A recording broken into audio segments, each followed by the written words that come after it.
Marley was dead, to begin with. There is no doubt whatsoever about that. The register of his burial was signed by the clergyman, the clerk, the undertaker, and the chief mourner. Scrooge signed it. Scrooge was his sole executor, his sole administrator, his sole friend, and his sole mourner. And even Scrooge was not so dreadfully cut up about the sad event, but that he was an excellent man of business, and on the very day of the funeral solemnized it with an undoubted bargain. Marley was as dead as a doornail. Once upon a time, of all the good days of the year, on Christmas Eve, old Scrooge sat busy in his counting-house, keeping his eye upon his clerk, who at his desk was copying letters.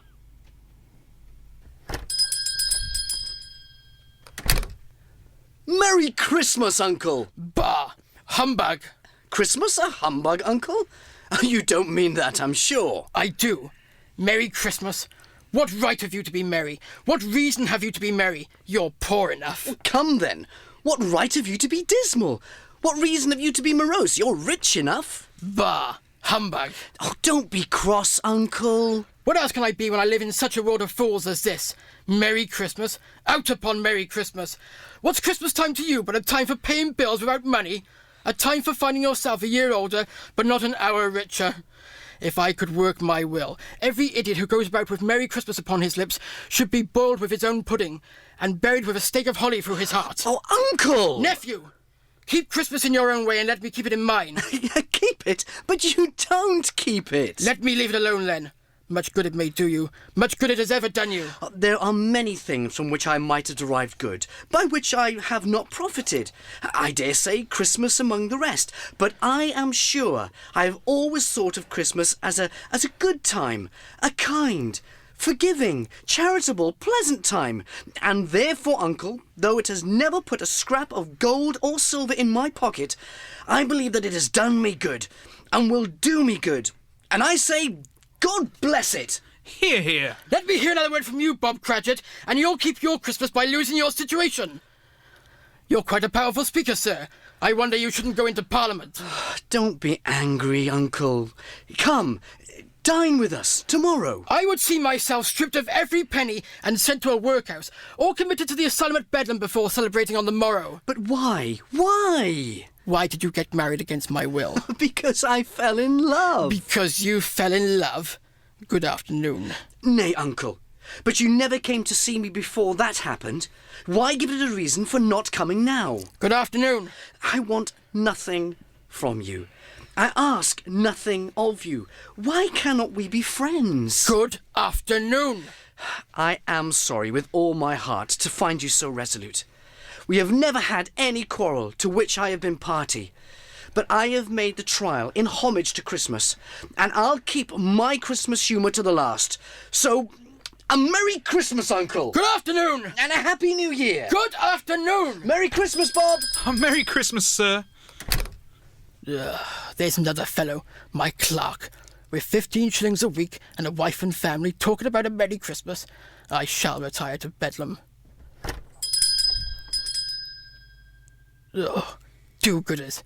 Expecting more festive charity, I'll be bound. Good afternoon, Scrooge and Marley's, I believe. Have I the pleasure of addressing Mr. Scrooge or Mr. Marley? Mr. Marley has been dead these 7 years. He died 7 years ago this very night. We have no doubt his liberality is well represented by his surviving partner. At this festive season of the year, Mr. Scrooge, it is more than usually desirable that we should make some slight provision for the poor and destitute, who suffer greatly at the present time. Many thousands are in want of common necessities. Hundreds of thousands are in want of common comforts, sir. Are there no prisons? Oh, plenty of prisons. And the union workhouses, are they still in operation? They are still. I wish I could say they were not. The treadmill and the poor law are in full vigour then? Both very busy, sir. I'm very glad to hear it.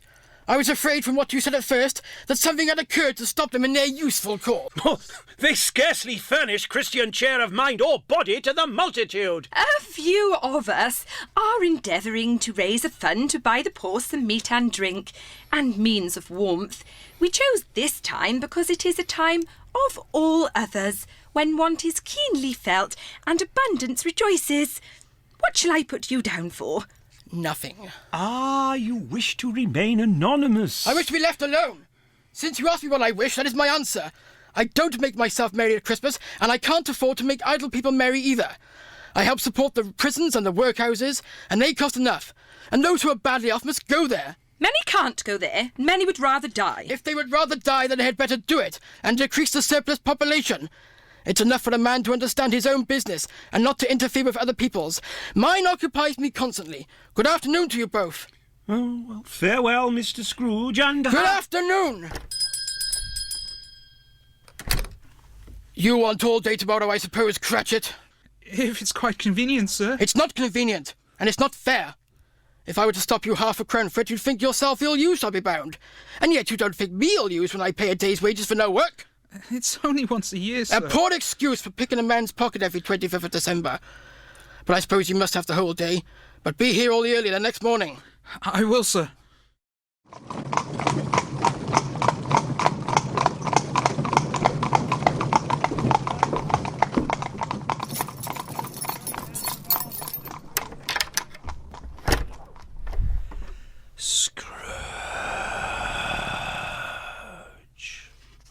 What? What? Humbug!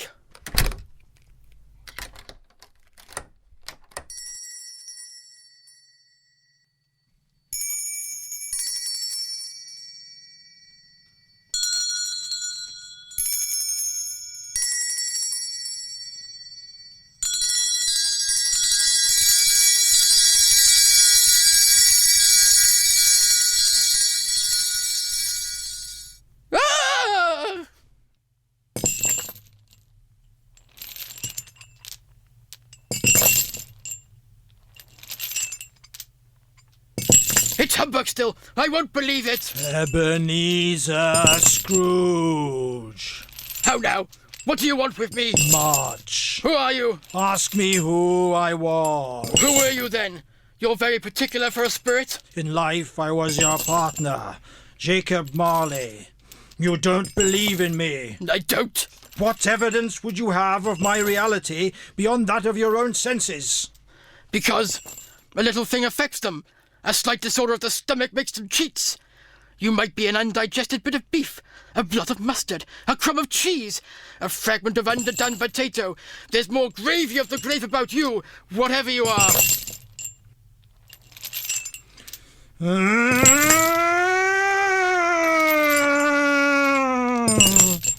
Mercy, dreadful apparition, why do you trouble me? Man of worldly mind, do you believe in me? I do, I must, but why do spirits walk the earth, and why do they come to me? It is required of every man that the spirit within him should walk abroad among his fellow men. And if that spirit goes not forth in life, it is condemned to do so after death.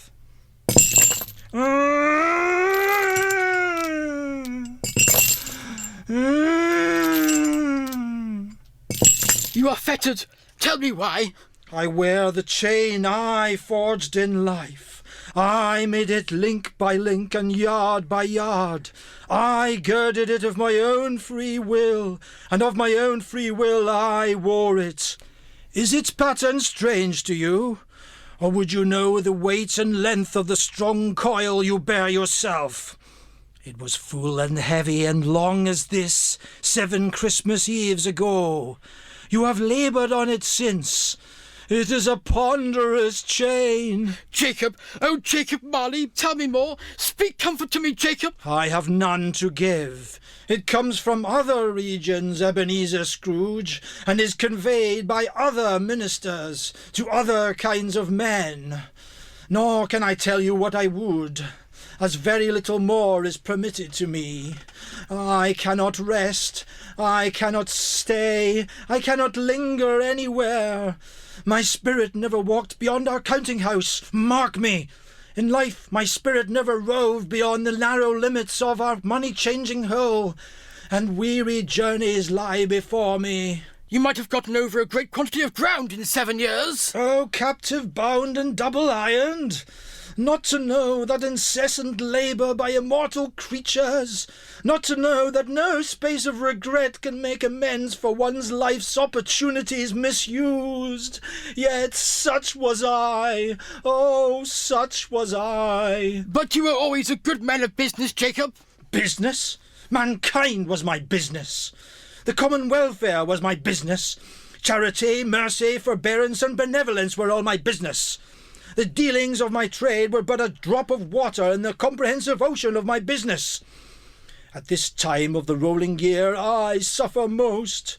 Why did I walk through crowds of fellow beings with my eyes turned down, and never raise them to that blessed star which led the wise men to a poor abode? Were there no poor homes to which its light would have conducted me? Hear me, my time is nearly gone. I will, but don't be hard upon me. How it is that I appear before you in a shape that you can see, I may not tell. I have sat invisible beside you many and many a day. That is no light part of my penance.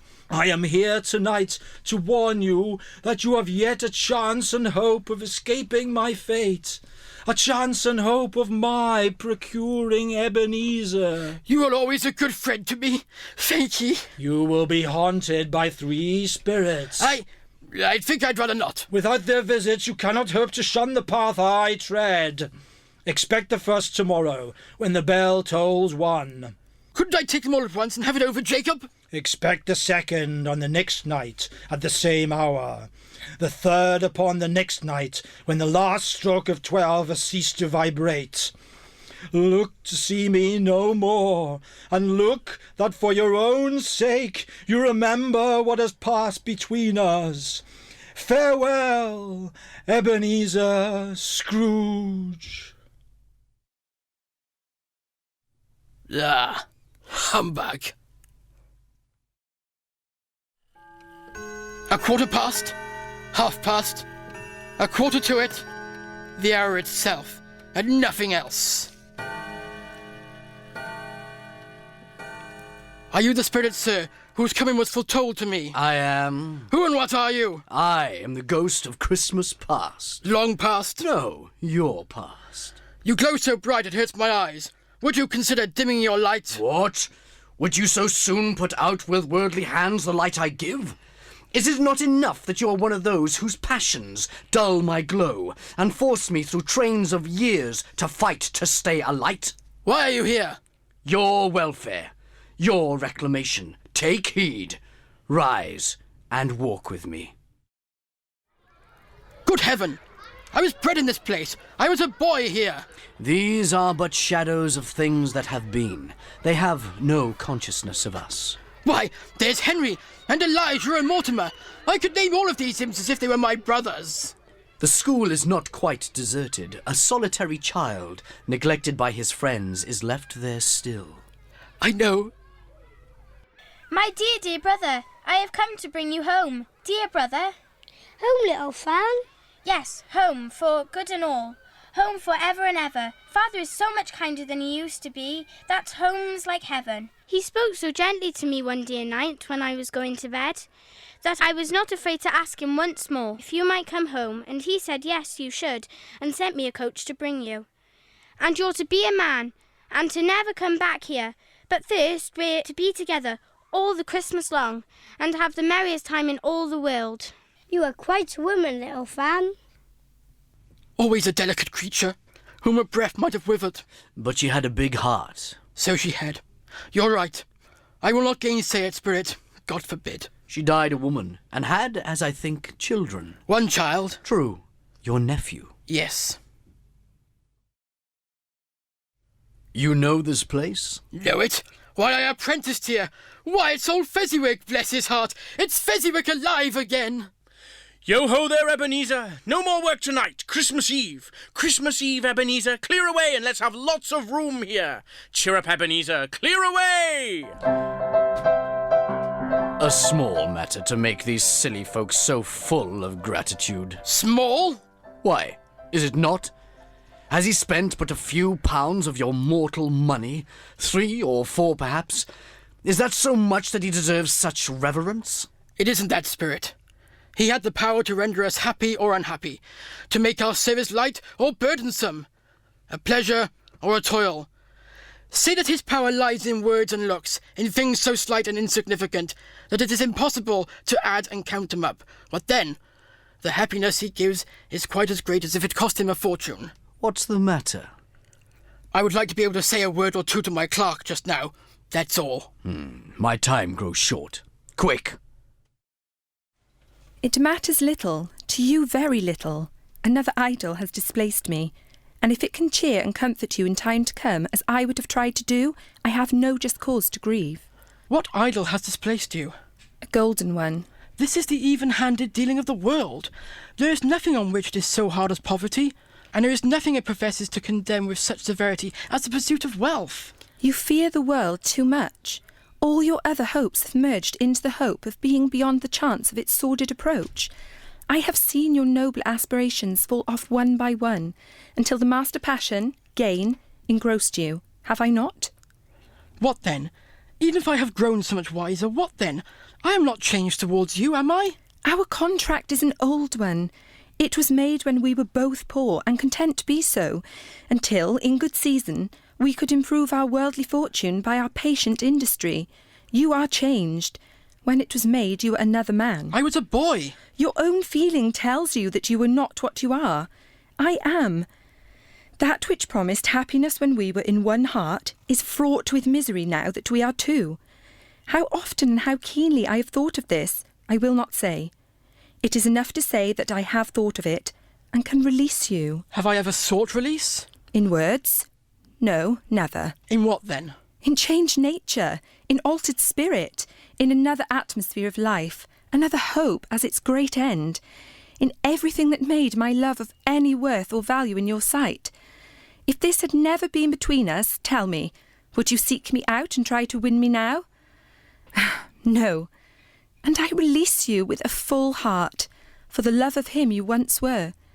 You may, the memory of what is past, half makes me hope you will have pain in this. A very, very brief time, and you will dismiss the recollection of it, gladly, as an unprofitable dream, from which it happened well that you awoke. May you be happy in the life you have chosen. Spirit, show me no more. Conduct me home. Why do you delight to torture me? One shadow more. No more. No more. I don't wish to see it. Show me no more. Come closer, Scrooge. Come and know me better, man. I am the ghost of Christmas present. Look upon me. You have never seen the like of me before. Never. Have never walked forth with the younger members of my family, for I am very young, or my elder brothers born in these later years. I don't think I have. I'm afraid I have not. Have you many brothers, Spirit? More than 1,800. A tremendous family to provide for. Spirit, conduct me where you will. I went forth last night on compulsion, and I learned a lesson which is working now. Tonight, if you have aught to teach me, let me profit by it. Touch my robe. What has ever happened to Bob and Tiny Tim? Merry Christmas, darling. Oh, Merry Christmas, Bob. And how did Tiny Tim behave? As good as gold, and better. Somehow he gets thoughtful sitting by himself so much, and he thinks the strangest things you've ever heard. He told me, coming home, that he hoped that people saw him in the church, and it might be pleasant to them to remember upon Christmas Day who made beggars walk and blind men see. Aye, come now then, Bob. Come now then, children. The feast is ready. Now, children, bow your heads.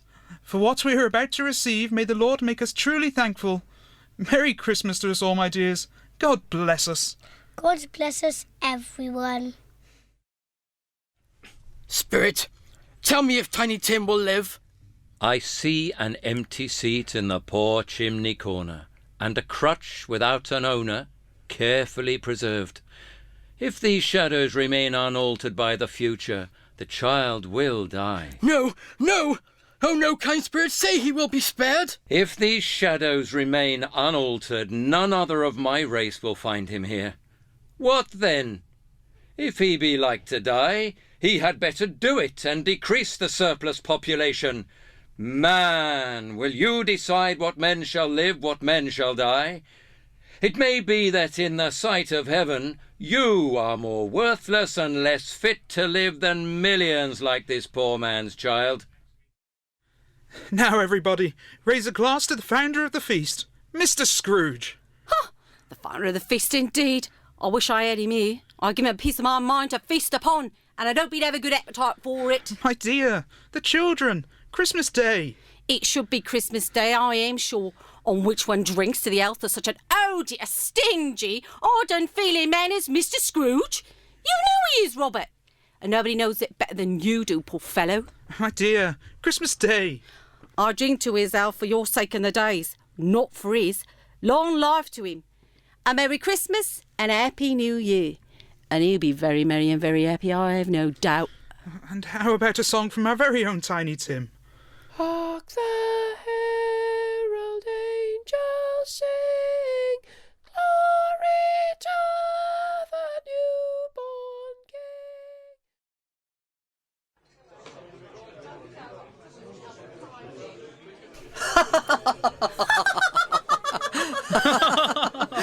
He said that Christmas was a humbug, and as I live, he believed it too. More shame for him, Fred.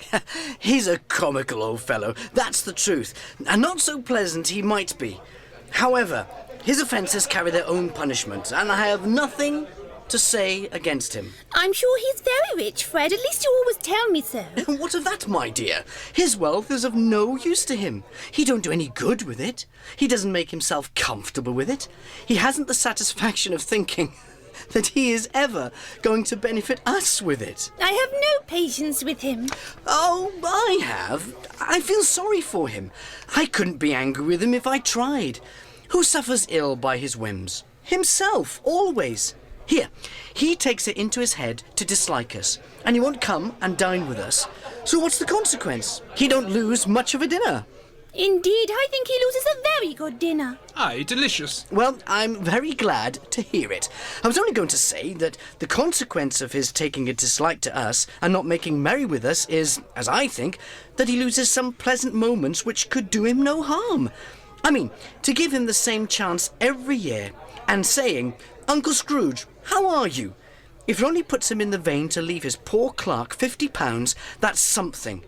Come, let's play a game of yes and no. Oh, how delightful! Is it an animal? Yes. A nice animal? Oh, no. Is it a bear? I'll give you a clue. It grunts and growls sometimes. It doesn't appreciate company, and it lives in London, but isn't slaughtered or sold at the market. An ass? Oh, worse. A pig? Oh, far too nice. A ball? Oh, no! I have it! It's your Uncle Scrooge! Yes! He has given us plenty of merriment, I am sure, and it would be ungrateful not to drink to his health. Here is a glass of mulled wine ready to our hand at the moment, and I say, Uncle Scrooge! Uncle Scrooge! A Merry Christmas and a Happy New Year to the old man. He wouldn't take it from me, that may he have it nevertheless. Uncle Scrooge! My life upon this globe is very brief, Ebenezer. It ends tonight. Tonight? Tonight at midnight. Hark! The time is drawing near.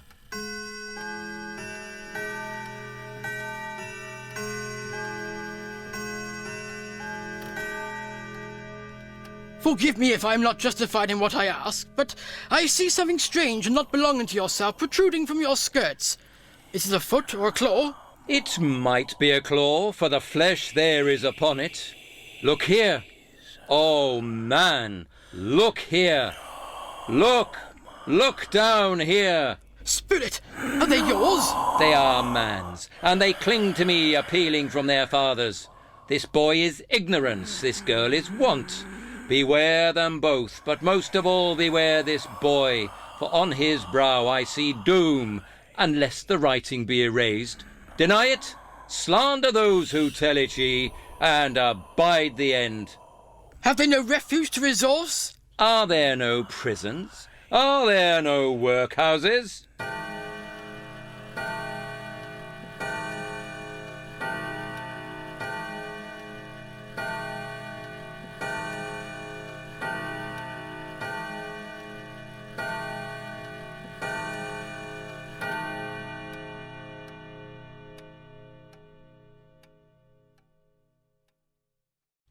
I am in the presence of the ghost of Christmas yet to come. You are about to show me shadows of things that have not happened, but will happen in the time before us. Is that so, Spirit? Ghost of the future, I fear you more than any spectre I have seen. But as I know your purpose is to do me good, and as I hope to live to be another man from what I was, I am prepared to bear your company, and do so with a thankful heart. Will you not speak to me? Lead on. The night is waning fast, and it is precious time to me, I know. Lead on, Spirit. No, I don't know much about it either way. I only know he's dead. Oh, when did he die? Last night, I believe. Why, what was the matter with him? I thought he'd never die. Oh, God knows. What has he done with his money? I haven't heard. Left it to his company, perhaps. He hasn't left it to me. That's all I know. Oh, it's likely to be a very cheap funeral, for upon my life, I don't know of anybody to go to it. Suppose we make up a party and volunteer. I don't mind going if lunch is provided, but I must be fed. Well, I am the most disinterested among you, for I never wear black gloves and I never eat lunch. But I'll offer to go, if nobody else will. When I come to think of it, I'm not at all sure if I wasn't his most particular friend, for we used to stop and speak whenever we met. Goodbye. How are you? How are you? Old Scrooge has got his own at last, eh? So I'm told. Cold, isn't it? Oh, seasonable for Christmas time. You're not a skater, I suppose. Oh, no. Something else to think of. Good morning. Let the charwoman alone be the first, let the laundress alone be the second, and the undertaker's man alone be the third. Look here, old Joe, here's a chance. If we haven't all three met here without meaning it. What odds then? What odds, Mrs. Dilber? Every person has a right to take care of themselves. He always did. That's true indeed. No man more so. Why then, don't stand staring as if you was afraid, woman. Who's the wiser? We're not going to pick holes in each other's coats, I suppose. No, indeed. We should hope not. Very well then, that's enough. Who's the worse for the loss of a few things like these? Not a dead man, I suppose. No, indeed. If he wanted to keep 'em after he was dead, wicked old screw, why wasn't he natural in his lifetime? If he had been, he'd have had somebody to look after him when he was struck with death instead of lying gasping alone by himself. It's the truest word that ever was spoke. It's a judgment on him. And I wish it was a little heavier judgment, and it should have been, you may depend on it, if I could have laid my hands on anything else. Open that bundle, old Joe, and let me know the value of it. Speak out plain. What'd you call this? Bed curtains? That's right, bed curtains. You don't mean to say you took 'em down, rings and all, with him lying there? Yes, I do. Why not? You were born to make your fortune, and you'll certainly do it. I certainly shan't hold my hand when I can get anything in it by reaching out for the sake of such a man as he was. I promise you, Joe. Look at these blankets, Joe. His blankets? Well, whose else's do you think? He isn't likely to take cold without him, I dare say. I hope he didn't die of anything catching, eh? Don't you be afraid of that. I ain't so fond of his company that I'd loiter about him for such things if he did. And you may look through that shirt till your eyes ache, but you won't find an hole in it nor a threadbare place. It's the best he had, and a fine one too. And they'd have wasted it if it hadn't been for me. What do you call wasting it? Putting it on him to be buried in, to be sure. Somebody was fool enough to do it, but I took it off again. He can't look uglier than he did in that one. That's the end of it, you see. He frightened everyone away when he was alive, to profit us when he was dead. Spirit, I see. The case of this unhappy man may be my own. My life tends that way now. If we leave these places now, I shall not leave their lessons.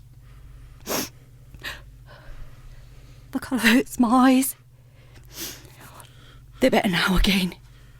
It makes them weep by candlelight, and I wouldn't show weak eyes to your father when he comes home for the world. It must be near his time. Pass it rather. But I think he has walked a little slower than he used to. I have known him walk with Tiny Tim upon his shoulder very fast indeed. But he was very light to carry, and your father loved him so that it was no trouble. No trouble. And here's your father at the door. You went today, then? Yes, my dear. I wish you could have gone. It would have done you good to see how green a place it is. But you'll see it often. I promised him that I would walk there on a Sunday. My little child. My little child. Father. And I know, my dears, that when we recollect how patient and how mild he was, although he was a little child, we shall not quarrel easily among ourselves and forget Tiny Tim in doing it. No, never, Father. I'm very happy. I'm very happy. Spectre, something informs me that our parting moment is at hand. I know it, but I know not how. Before I draw near to that stone to which you point, answer me one question. Are these the shadows of the things that may be only? Men's courses shall foreshadow certain ends to which is preserved in they must lead. But if the courses be departed from, the end will change. Say it is thus with what you show me. A grave. No, Spirit, oh no, no, Spirit, hear me. I am not the man I was. Why show me this if I am past all hope? Assure me that I may change these shadows you have shown me by an altered life. I will honour Christmas in my heart and try to keep it all the year. I will live in the past, the present, and the future. The spirits of all three shall strive with me. I will not shut out the lessons they teach. Yes, my room, my chair, my supper. I will live in the past, the present, and the future. The spirit of all three shall strive within me. O Jacob Marley, heaven and Christmas time be praised for this. I say it on my knees, O Jacob, on my knees. My shirt! Not sold! It is here! I am here! The shadows of the things that would have been may be dispelled. They will be. I know they will. I don't know what to do. I'm as light as a feather. I'm as happy as an angel. And as merry as a schoolboy. I'm as giddy as a drunken man. It's all right. It's all true. It's all happened. Oh, I don't know what day of the month it is. I don't know how long I've been among the spirits. I don't know anything. I'm quite a baby. Good morning, Mr. Scrooge. What's today? Pardon, Mr. Scrooge? What's today, my fine woman? Today? Why, it's Christmas Day. It's Christmas Day. I haven't missed it. The spirits have done it all in one night. They can do anything they like. Of course they can. All in one night. Why, I must go out. But your nightgown, sir. My nightgown. Oh, why, yes, my nightgown. May I have the honour of this dance? Oh, mad, you've gone mad. Why, if you don't calm down, I'll be calling for the beadle. Not mad, my dear woman. Changed. Oh, changed for the better. Now, how much do I pay you? 2 shillings a week, sir. And I won't take a penny less. A penny less, you say? Well, how about I make it 10 shillings a week? 10 shillings? But do you want me to call a doctor, sir? A doctor? No. I want you to go home. Go home and spend Christmas with your family. Oh, yes, sir. Merry Christmas, sir. Boy, I say boy. Yes, sir. Do you know the poulterers in the next street but one? I should hope I did. An intelligent boy. A remarkable boy. Do you know whether they've sold the prize turkey that was hanging there? The big one? What, the one as big as me? What a delightful boy. It really is a pleasure talking to you. Go and buy it, and bring it here that I may give you direction where to take it. Come back within less than 5 minutes, and I'll give you half a crown. Yes, sir. Right away, sir. I'll send it to Bob Cratchit's. He shan't know who sent it. It's twice the size of Tiny Tim. No man's ever made such a joke as sending it to Bob's will be. Why, there's the charity collectors who came to my office yesterday. My dear sirs! Oh, how do you do? I hope you succeeded yesterday. It was very kind of you. A Merry Christmas to you, sir. Mr. Scrooge. That is my name, and I fear it may not be pleasant to you. Allow me to ask your pardon, and will you have the goodness... Lord bless me! My dear Mr. Scrooge, are you serious? If you please, not a farthing less. A great many back payments are included in it, I assure you. Will you do me that favour? My dear sir, I don't know what to say to Don't say anything, please. Come and see me. Will you come and see me? I will. Oh, thank ye. I'm much obliged to you. I thank you 50 times. Bless you. Sir! Why, here's the turkey. It's as big as you. You must take this wonderful bird to one Bob Cratchit's house. Why, it's impossible to carry that all the way to the County town. You must take a cab. Merry Christmas.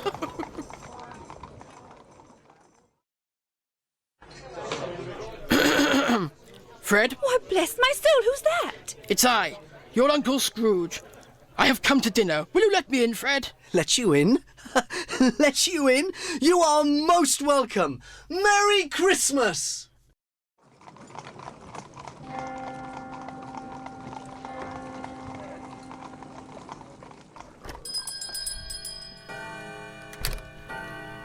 Cratchit, what do you mean by coming in here at this time of day?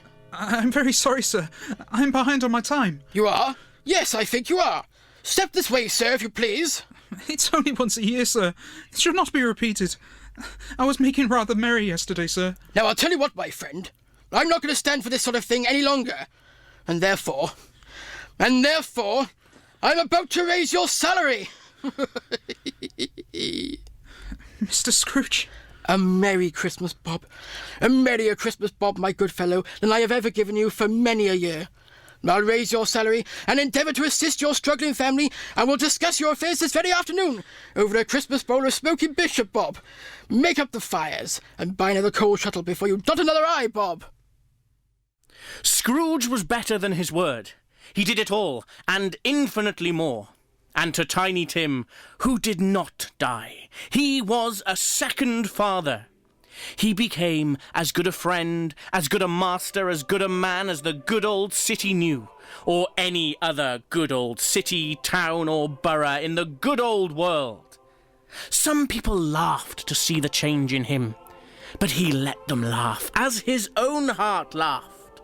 It was always said of him that he knew how to keep Christmas as well as any man alive. May that be truly said of us, and all of us.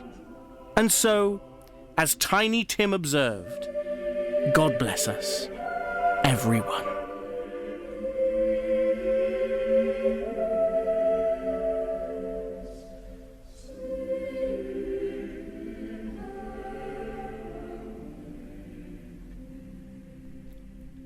A Christmas Carol was presented by Theatre Adhoc. It was written by Charles Dickens and adapted for radio by Andrew Pippin. Ebenezer Scrooge was played by Rob Comben. Fred and the Spirit of Christmas Past were played by Jonathan Willis. Linden House played the first charity collector. The second charity collector, Belle, and the laundress were played by Miriam Lusk. Bob Cratchit was played by Simon Shelford, and Jill Lewis played Mrs. Cratchit. The Ghost of Jacob Marley and Old Joe were played by Colin McCorkingdale, and the Ghost of Christmas Present was played by Peter Winter. Mrs. Fred and the Char Lady were played by Joe Hamilton. The narrator and Fezziwig were played by Andrew Pippin. The Boy in the Street was played by Sam Alford, and Little Fan was played by Rebecca Alford. The Child Scrooge and Tiny Tim were played by Isaac Maynell Sylvester. The play was directed by Andrew Pippin and produced by Nick Jones and Jacob Strong. A Christmas Carol is a Magic Gyratory production in association with Theatre Adhoc.